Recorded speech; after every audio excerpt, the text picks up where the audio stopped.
Welcome along, and we continue the army analysis series, and today we're looking at the Armenian 1100 AD army with the Turkish 1037 army as allies. This is a very interesting army.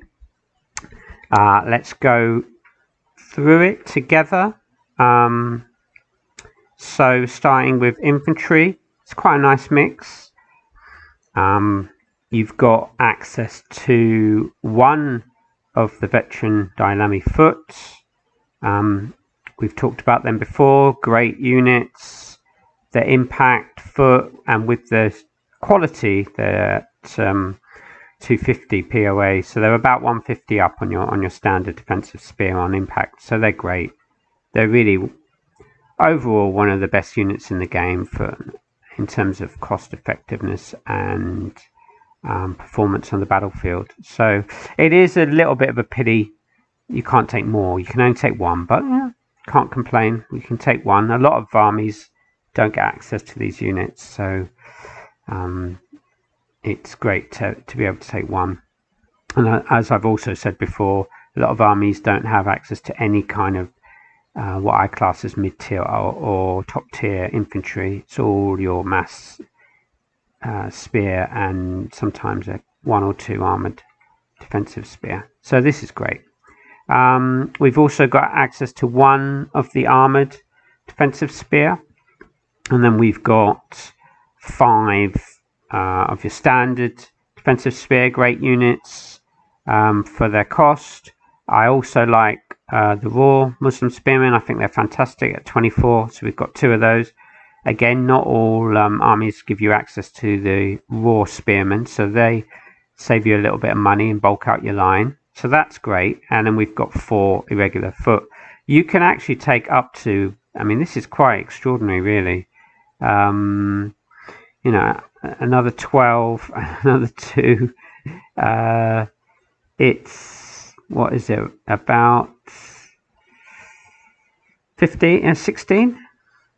It's a lot of irregular foot. So you might never need to take all that, but you know, if you had a really bad map, even this map's got quite a lot of rough ground on this side, at least you got some flexibility. You can take more if you want, and on rough ground they're great. So if you really wanted to play defensive battle,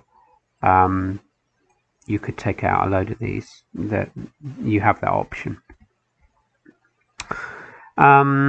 Skirmishes about average. I had a few problems at the end with points. We'll go into this a little bit more as we go on. But you know, 4. I like to take. You know, it's got some great options, this list. So there's a load of massed archers that you can take. So I'm going to change this round a bit later to give you some more options. But overall, I like to take about 4 skirmishes. That's around my minimum. So and you can take 6 altogether. So we've got 4. But with the cavalry, you've got some great options with the cavalry. You've got one of my favourite units, the light horse, which is the unprotected lancers. Absolutely fantastic value for money at 28. Get their 100 POA for being lancers, but they're only 28, only a little bit more than javelin horse, and they're fantastic troops. The upgraded version, still good value for money. Protected, it's the Bedu Cav. Average protected lancers. These 2 units, just great value for money. And this list has really got some of my favourite units all together. There's not many army lists that have kind of a load of my favourite units. And the Turkmen Cav, you get 4. Again, I'd like a little bit more. 6 would be fantastic, but these are wonderful units as well. They made my top 10 best units in the game. They're kind of like the Mongol Cav that we're used to playing against.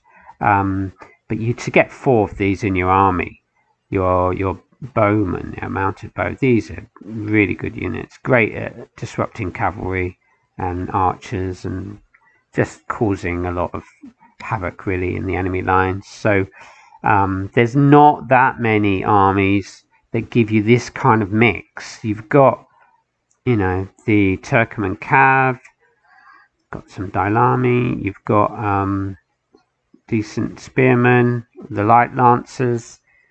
Some armies you only get access to 1 or 2 of the light lancers, but we've got up to 6 here, which is great.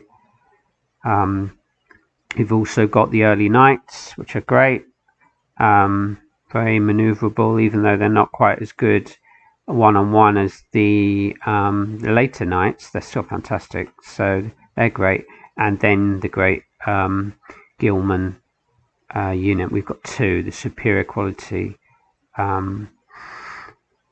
horse archers. Okay, so it's a really well balanced list, in my opinion. A nice mix of infantry. You've got about 13 here. I've got, and we're including impact foot and armored spear. Then you've got a nice selection of lancers, and then some really nice knights and gilman, the superior quality horse archers, plus these Turkoman cavalry. It's a great, really well balanced army. You could argue almost too well balanced, because in a sense it doesn't do any one thing well. It hasn't got quite as many cav as Georgian or Berbers or whatever, and it doesn't have quite as much infantry as maybe the European Crusader armies perhaps. So it's just really well balanced. It's almost for me like the Carthaginian army of the High Middle Ages. When I play with the Carthaginian lists, especially like the Hannibal in Italy one, that's just really well balanced. You've got some decent infantry, quite a lot of cav, elephant, some medium foot. It's just really well balanced, whereas like Roman armies tend to be really focused on infantry. And then, I don't know, something like the Parthians tend to be really focused on cav. But Carthaginian list is really well balanced, and this is really well balanced. So it's probably quite a good army for new players. One of the problems with medieval at the moment, well, not really problem, but it's just the fact, is that armies tend to be fairly one-dimensional. They tend to be full of heavy infantry or full of cavalry. They tend to be cav heavy or heavy foot heavy. Whereas this list, one of the very first lists I looked at was the Papal list with Norman allies. I only had 4 cav. The rest was some dismounted knights, a lot of infantry. So especially those European armies, very infantry focused. So this kind of army, I think, just allows you to play with some freedom, flexibility, ton of irregular foot if you need it, a ton of massed archers if you need them. So actually, let's go through some of the... I was just having a look, a few things we could do. So perhaps if I was playing against a European army, I've got 11 left here. Maybe I'd get rid of the superior armored horse archers, and that gives me. So if I just do that, and that gives me, is it 67? And maybe go down. We just change this. Yeah. So I'll take one of the cheap end skirmishes, and then I would maybe take with the 73, I can just take a knight. So maybe against the European army might be nice to have another unit of knights. So you can do that.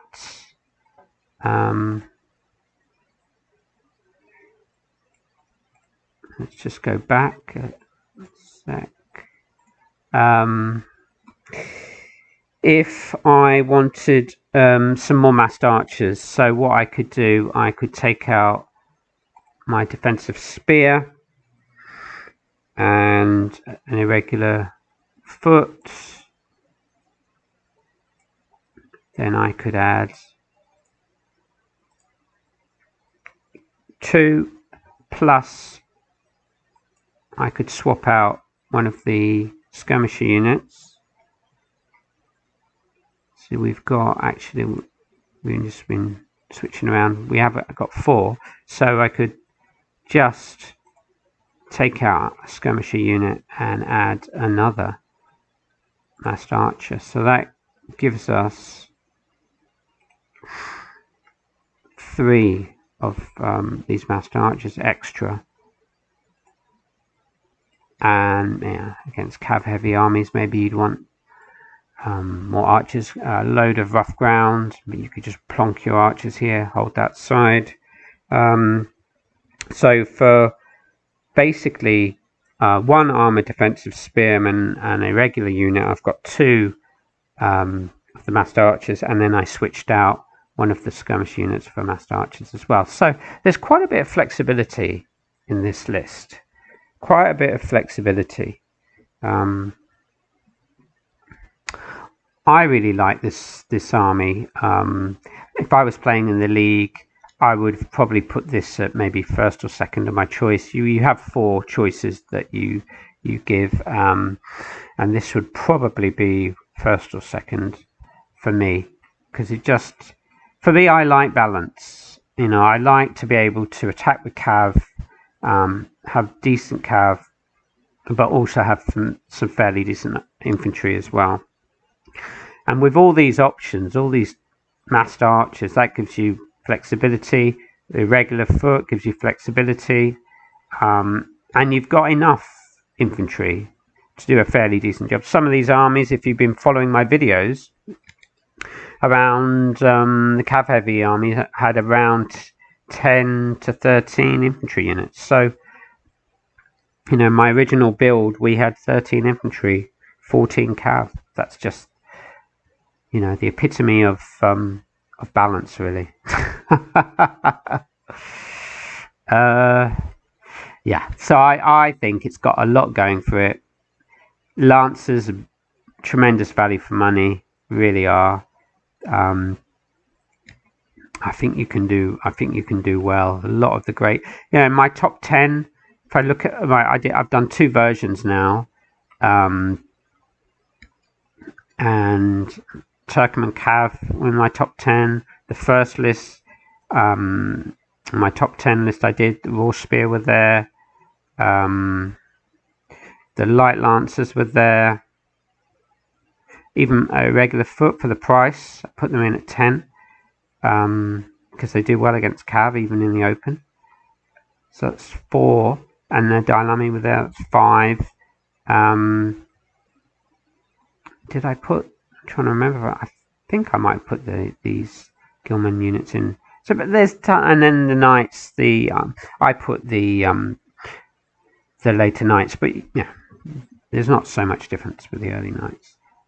Just a little less armor, but more maneuverable. So there's a lot of really good units in this list, and so rating, I am going to probably give it, I think this might be my best so far. It's an A. I've given out a lot of A minus to armies, but this is for me a straight A. Disadvantages and weaknesses, all right, as I mentioned, some of the good units we just don't have quite enough. I'd like another of the veteran foot, impact foot, even a couple more raw spear would be nice. Turkmen cav, I'd like 5 or 6,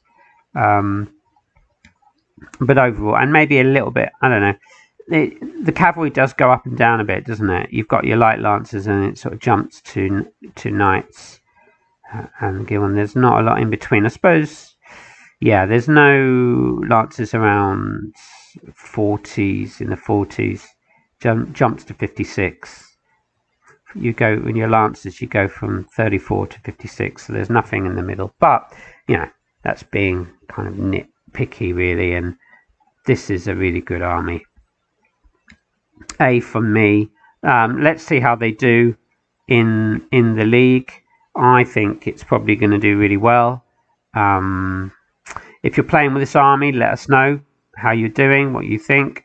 If you're playing against the army, also let us know how you're doing. But yeah, so far, this is one of the better ones. Thanks for watching.